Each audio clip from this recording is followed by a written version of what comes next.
Tagal na panahon, nag-usap sila ni Junjun at kitang iritable na ang dalawa sa isa't isa.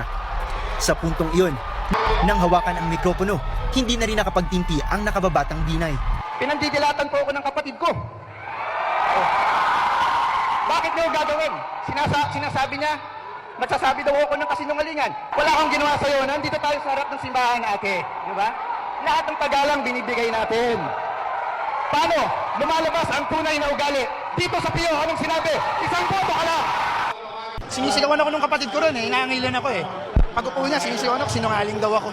Ang sabi ko sa kanya, ikaw ang nag-umpisa. Nag-freak out siya and all that. Siya yung parang very, very confrontational. I will not stoop down to that level.